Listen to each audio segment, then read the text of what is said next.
Hello friends, welcome back to the channel. Today we are continuing on with Quote Love Unquote by New Amsterdam, and today we are doing chapter 2. Sero sits in the breakfast nook, looking distinctly out of place.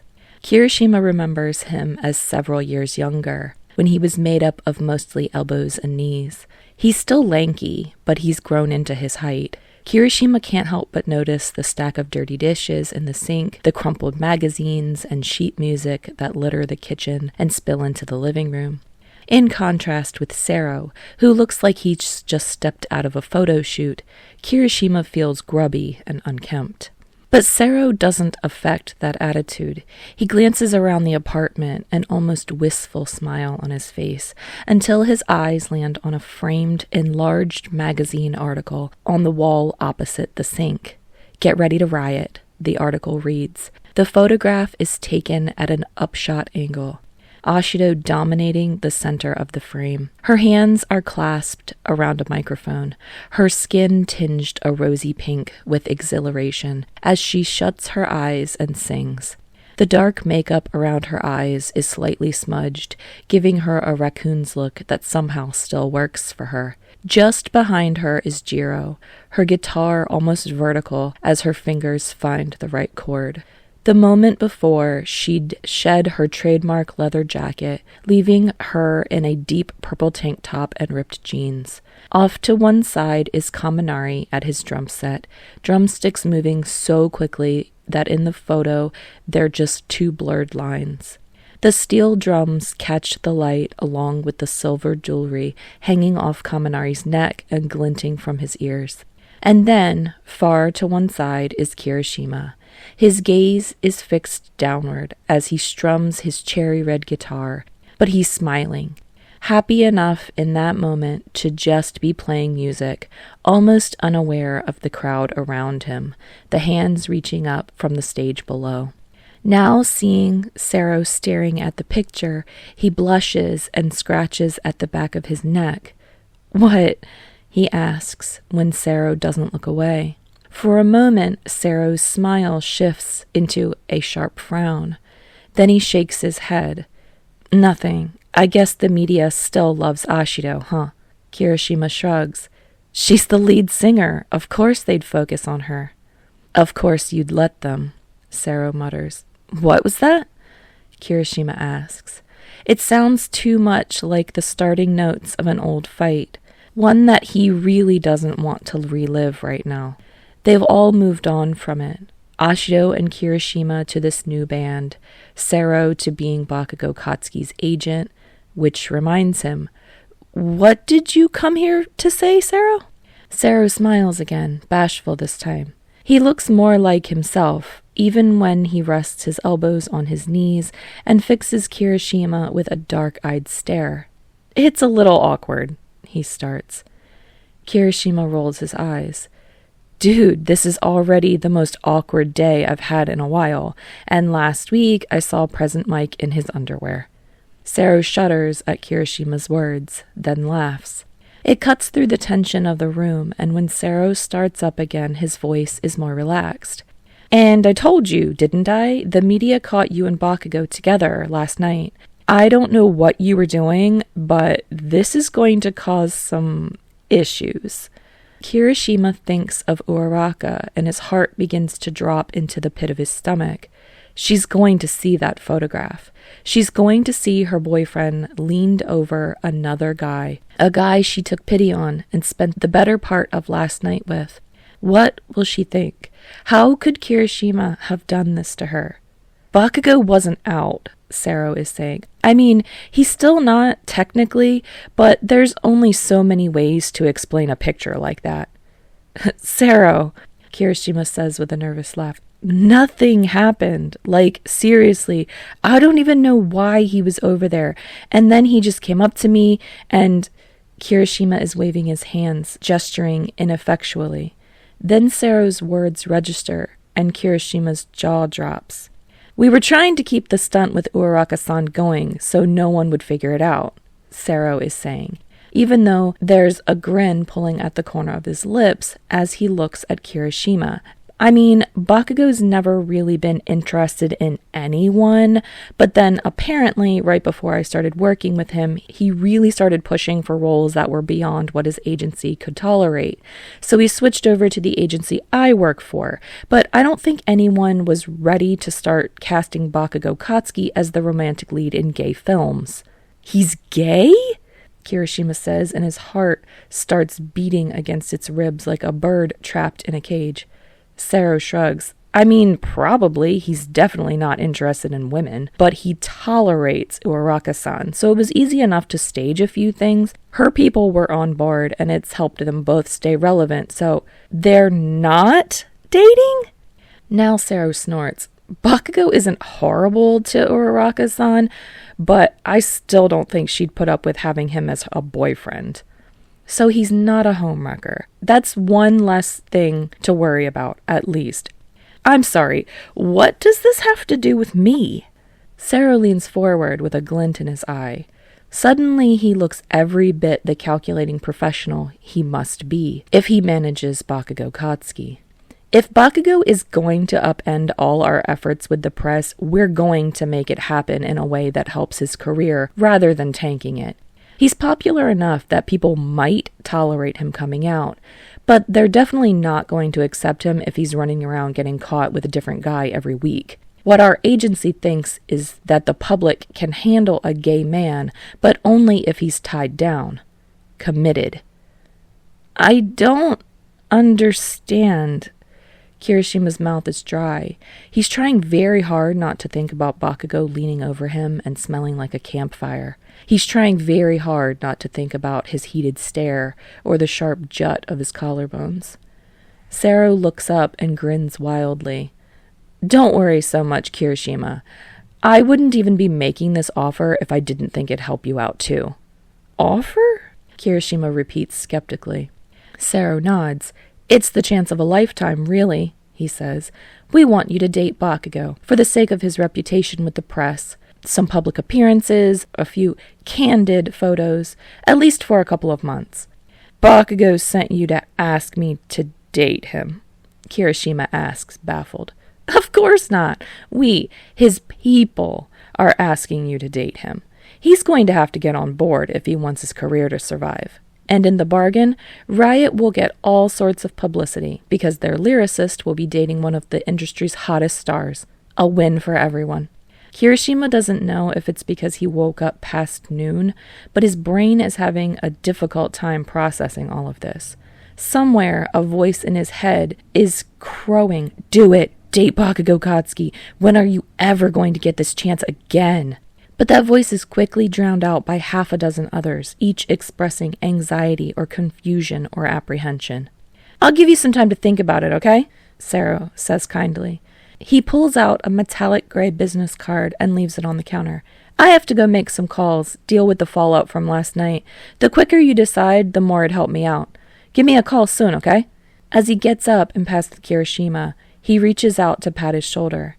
I never really knew what you saw in Bakugou before I started working with him, but now it's different. He's not a bad guy.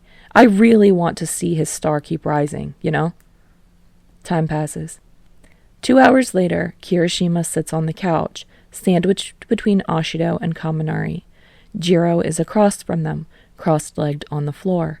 Ashido and Kaminari haven't stopped yelling for the past 15 minutes, and Kirishima is starting to get a headache. They want you to date Bakugou? Kaminari yelps, for perhaps the 5th time. He's caught between giggles and hysterics. Can you even handle that? Have you ever tried to fake anything before in your whole life?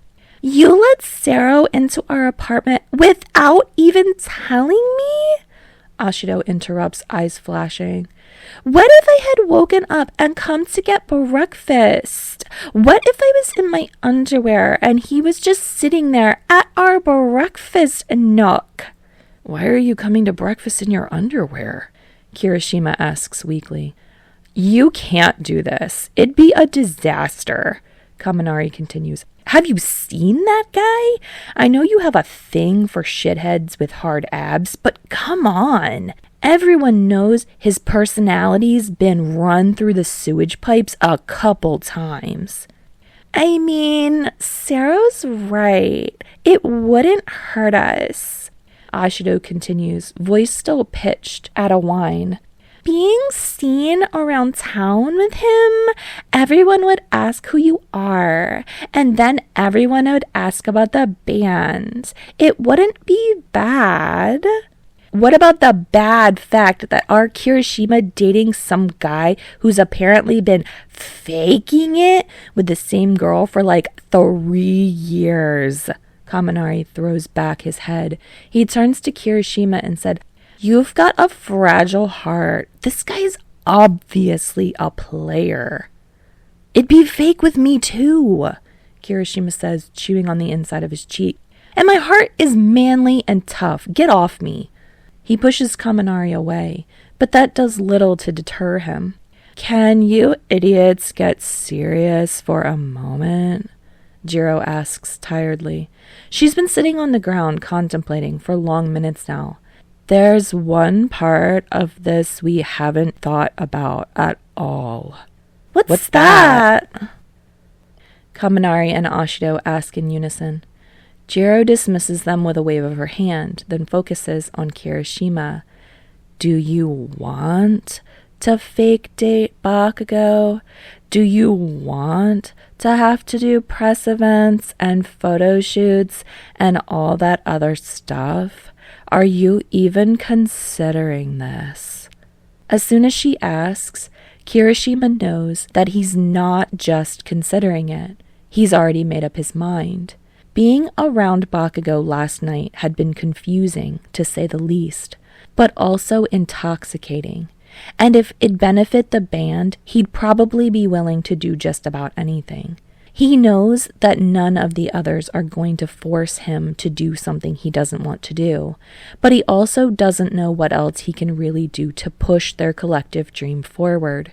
And maybe at his core, Kirishima is selfish.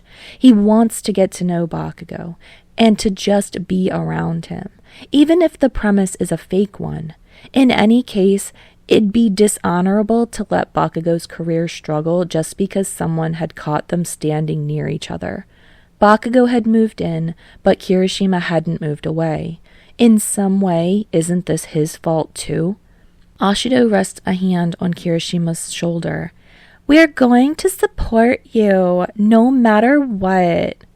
Kaminari sighs. Obviously, he says with only a little reluctance. Jiro purses her lips to hide a smirk. At least you won't have to fake your big, stupid crush on him. Shut up! Kirishima groans, and the others all laugh. Kirishima calls Sero a while later. I'm in, I think. Just before this goes any further, can I meet him? Like, really, not for the cameras. Time passes. Sero gives Kirishima the address of a cafe downtown that he's never been to. He rushes out the door before Aishiro can insist on dressing him and immediately regrets it. He's wearing one of his many faded band t-shirts. This one, a tangerine orange with Fat Gum's logo printed across it, and an old pair of cargo shorts. Still, Kirishima tells himself, this is a condition, not an actual fake date. There's a contradiction rolled up in that sentence somewhere, but in any case, he shouldn't have to worry about how he's dressed. A bell rings as Kirishima pushes open the door of the cafe. It's a quiet place, decorated all in pale yellow and cream.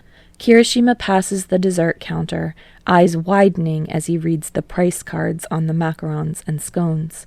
He glances back up at the signs, and suddenly it clicks. Sugar rush, he thinks, resisting the urge to smack his forehead with his palm.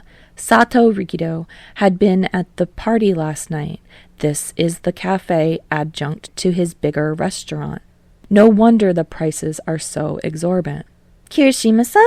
A young woman in a pale yellow apron approaches him, bobbing her head. Bakugou-san is waiting for you. She points out a booth in the back of the cafe, with high-backed seats that don't let other customers see who's sitting there. Kirishima swallows roughly before thanking the woman and heading for the booth. Be normal, he tells himself as he walks across the cafe. Be normal. He's just a regular guy, and a regular guy you're going to have to date. Don't treat him like an alien. Don't gawk at him. Don't stare at his abs. Wait, won't he be wearing a shirt? Please let him be wearing a shirt. Kirishima is so lost in his thoughts, he barely realizes he's come to stand in front of the booth. Then someone clears their throat. Well, Bakugou snaps. Are you going to sit down or what, shitty hair? Kirishima is definitely underdressed. Bakugou is wearing a crisp black button-down, open over a red t-shirt. There's a pair of sunglasses pushed back into his hair, and he's drumming his fingers against the table impatiently. He's more dressed up than he'd been at Hagakure's party, but more real than Kirishima's ever seen him in a television commercial or billboard. Hello, Bakugou says, reaching over to punch Kirishima in the shoulder. Are you even listening to me? Kirishima winces, rubbing at his shoulder where Bakugou had hit him. Yes, jeez. He quickly sits down opposite Bakugou, frowning at him. And it's Kirishima, not shitty hair. Bakugou leans back into his seat, crossing his arms over his chest. Whatever. No, not whatever, Kirishima says, slightly miffed. I mean, if we're going to date, you should know my name. Honestly, you should probably call me Eijiro. Bakugou looks at him with a disgusted expression. Like hell. There's something less than hostile about his response, more confused than genuinely angry. Kirishima wonders suddenly if Bakugou has ever actually dated anyone. If he's been pretending to be with Uraraka, would he have been able to? I could call you Katsuki, Kirishima says, unable to stop the smile playing at his lips. He's reminded of science classes back in high school, of leaning with Ashido over the same lab table and titrating an acid with little drips of solution. Kirishima had often let too much in at once, but Ashido had a defter touch, able to calibrate things correctly with enough patience and effort. Bakugou glances at him with such intensity, Kirishima is surprised he doesn't catch fire. Call me that ever again, and I will rip your leg off and beat you dead with it. Bakugou spits. Kirishima laughs. Dude, that's not very nice. And I'll call you Bakugou then, if you call me Kirishima. Deal? Whatever. Bakugou looks even more sullen now. Kirishima doesn't know exactly how to deal with this. He knew that dating was Sero's idea, not Bakugou's, but he still didn't expect Bakugou to look so utterly miserable at the idea. Look, he says, pitching his voice a bit lower. There's no one sitting around them in the cafe, but there's no harm in being careful. I don't know what Sero said to you, but if you don't want to do this, I don't want to either. Bakugou's still staring at him. You think soy sauce can actually tell me what to do? He demands. Kirishima rests his elbows against the table, then presses his hands against his face. Are you being contrary on purpose? He asks. When Bakugou doesn't answer after a moment, Kirishima blinks open his eyes to see that Bakugou's gaze has dropped from his face down to his arms. What? Kirishima asks. Bakugou's brows cut a sharp crease over his eyes. You have tattoos. Kirishima glances down, then shrugs. Huh? Oh, yeah. I guess you couldn't see them last night. He's particularly fond of the designs of these. An ornate sword on the interior of his right forearm, cutting a long line from his wrist to the joint of his elbow. On the opposite arm is a matching shield, both inked in stark black against his skin. Bakugou scowls at him. You don't make any goddamn sense. Kirishima arches a brow. I'm a musician with tattoos. I think that makes more sense than anything else about me, probably. Anyway, I chose this spot because when you're singing into a mic, your arms face the crowd. See? He demonstrates the position, curling his hands around an imaginary microphone. But you don't sing, Bakugou tells him. Kirishima laughs sheepishly. Well, that's true, and... Wait, how'd you even know that? Bakugou rolls his eyes. I do my fucking research, asshole. He pauses to consider that for a moment, then takes a deep breath. Hey, how about we start over?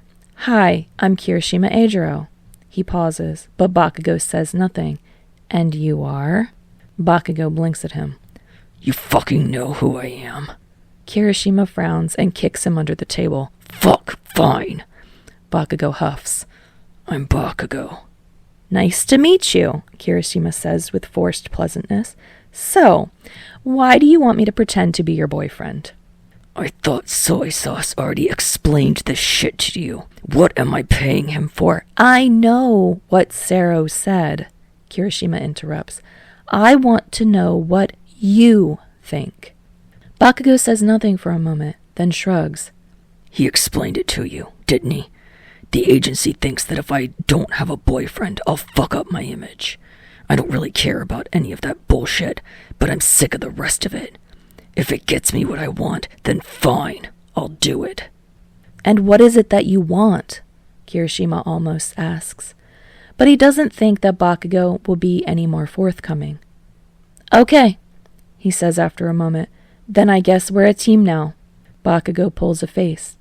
Aren't you an actor? Kirishima says, feigning incredulity.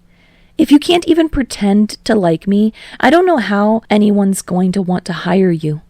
Fuck you, Bakugou says with less bite than before. You're the one that's gonna have to worry about selling it. Just wait, I'm gonna date the hell out of you until you're coughing up blood. I think someone needs to explain to you how dating works, Kirishima says a bit uncertainly. But another part of him thinks, oh, Bakugou is going to take dating him very seriously. And Kirishima's imagination runs with that until he's lost sight of the person sitting in front of him. I'm leaving, Bakugou says, getting up and letting his sunglasses drop over his eyes. What for? Kirishima asks, also getting to his feet. I have to get fitted for the premiere on Friday. Bakugou growls. You're going to be there too. Time passes. Bakugou Katsuki's latest role is in Ground Zero, a spy thriller co-starring Todoroki Shoto, another UA alumnus. Kirishima has heard about the film, had even marked its premiere date months ago, but had forgotten about it until now. Sitting on the couch, laptop propped on his knees, he looks at the poster with a curious expression.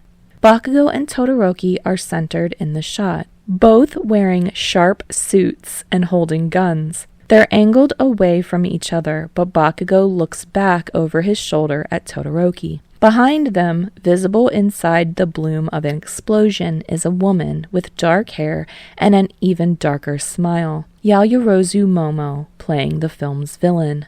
Lucky, Jiro says, passing by. I want to go to a Yao Momo movie premiere. Maybe I can bring a guest? Kirishima suggests. Jiro waves him off. Dude, you don't get a +1. You are the +1. Kirishima supposes that's right, though he's still having a hard time wrapping his head around that concept. Someone knocks on the door 3 times in quick succession. Kirishima jumps to go answer it as Jiro makes her way back to her room. At the door stands a man with shiny golden blonde hair. His eyes are a blue so bright and pale they seem almost purple, and he's wearing a silky white shirt and a truly blinding pair of metallic silver snakeskin pants. He has a garment bag casually draped over his shoulder, and when he sees Kirishima, he snaps his fingers, showing off several jeweled rings. "This is what I'm working with?"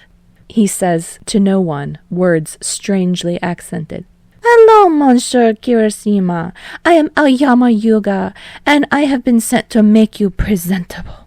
Kirishima has never had a stylist before. The label keeps track of Riot's image for shows, but no one really cares if Kirishima wants to wear just jeans and a t-shirt on stage. Kaminari dresses far flashier, and Jiro has the punk aesthetic locked down. Add in Ashida's flair for tight, brightly colored clothing, and there's enough to grab everyone's attention. Aside from fussing over his hair, Kirishima's never cared too much about his appearance. He knows that no matter what he does, he's not going to be the one drawing eyes. And yet, now he's being shaved and cologned and made up, dressed in a suit that fits him perfectly, even though he doesn't remember giving anyone his measurements. The suit is a deep blue color over a black dress shirt. Aoyama does up all the buttons, but leaves off a tie. "You're not supposed to look like a businessman. You're a rock star." Then attacks Kirishima's face with makeup. Kaminari, Jiro, and Ashido all mess around with eyeliner at the least, but Kirishima's never had much patience for it. Aoyama tuts at him impatiently, mutters something about glare in the photos, but seems content with a bit of powder and some strategic color dusting over Kirishima's skin. "Do you know what I'm supposed to do?" Kirishima asks as he's lacing up his black dress shoes. Aoyama gives him a skeptical look. "What does anyone stage do at these things? Hold his hand on the red carpet, step aside when he's giving an interview, be thankful I won't be there, taking all of the attention for myself." Kirishima's phone buzzes with a text notification quickly after that. His ride is downstairs. And when he steps back into the main part of the apartment, Kaminari, Jiro, and Ashido are all waiting to gawk at him. Kaminari has one hand pressed over his mouth. "Fuck, sometimes I forget how hot you are." "Knock 'em dead, Kirishima." Jiro gives him a thumbs up. "Try not to take all the attention from the movie stars, Kay?" Ashido chirps. Kirishima feels his face getting as red as his hair, but thankfully he hears a honk from downstairs and has the excuse of rushing out the door. He doesn't know what to do with the way the others were looking at him. He doesn't know if he even likes that sort of attention. Time passes. Bakugou is already seated in the back of the town car when Kirishima slips inside. He's sitting with his knees spread apart, dressed in a charcoal-colored suit and a white shirt.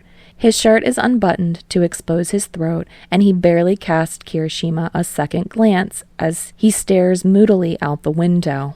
Kirishima swallows as he gets seated. Bakugou's pale blonde hair is fluffed up in its regular style, but there's something more deliberate about the way certain strands fall over his eyes today. Kirishima imagines that he must be wearing makeup too, but his skin looks no different than it had the last time they met, smooth and unblemished. The faint smell of cologne drifts through the car, a different scent than the one Aoyama had spritzed Kirishima with. "So," Kirishima says after a moment's awkward silence, "are you excited?" Bakugou barely turns his head to blink at him. "I've been to 1,000 of these stupid things. What's there to be excited about?" Kirishima considers that. He's performed the same songs dozens of times over, even in the short time he's been a part of Riot. It's still exciting, even if they play the same set 2 nights in a row. He wonders if he'll ever reach a point at which he finds it boring. "You're not the star of every movie you go to the premiere of, are you?" Kirishima asks, still trying to break into the realm of normal conversation. "I bet all eyes will be on you tonight." "They better be."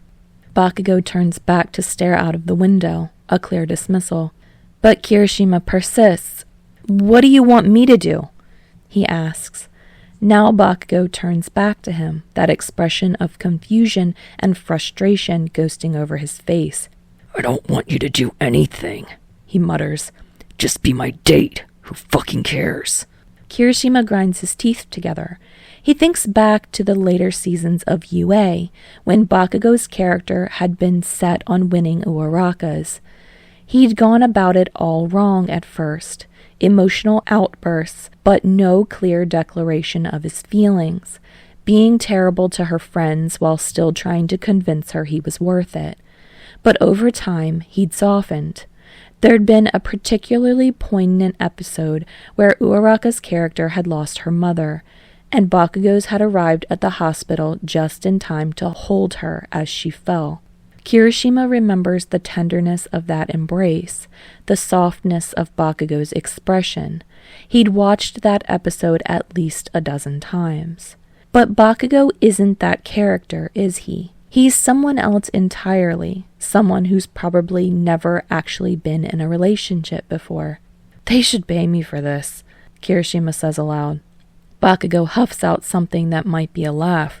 Yeah, no shit. You could have asked for money and soy sauce would have given it to you, idiot. Kirishima grimaces, then remembers Aoyama's instructions. I'm going to hold your hand, he tells Bakugou. Bakugou's eyes go wide. What the fuck? On the red carpet, Kirishima tells him. I'm going to hold your hand so everyone knows I'm your date. You're an idiot, Bakugou tells him. Kirishima shrugs it off. Maybe, but you're the gold star actor who's going to sell this, aren't you? And that means you have to hold my hand. The car comes to a stop shortly after that, with the driver coming around to open the door on Bakugou's side. Bakugou jerks his head towards the door and asks uncaringly, Are you ready or not, Kirishima? It's the first time he's used Kirishima's name. In return, Kirishima grins. Hell yeah, let's do this. He's not prepared for the roar of noise, people calling out questions, camera bulbs flashing, music playing, or the torrent of light and sound. In reality, he's not prepared for any of this. All right, friends, thank you so much for joining me for Chapter 2. The notes for this one, the song that goes along with this one is You've Got Something by the Jungle Giants. And again, I'm going to be including the Spotify playlist that I made in each video to go along with this. And I hope that you guys enjoyed this chapter, and I hope that you guys will consider coming back for the next one, because I love this fic so much, and we're getting ready to go onto the red carpet, and you don't want to miss that. So, if you guys come back to join me for that next video, I'll see you next time. Sero sits in the breath. Goodness gracious. Titrating? I don't know what that word is. Both wearing sharp. Both wearing sharp. Oh my god! I cannot read this line.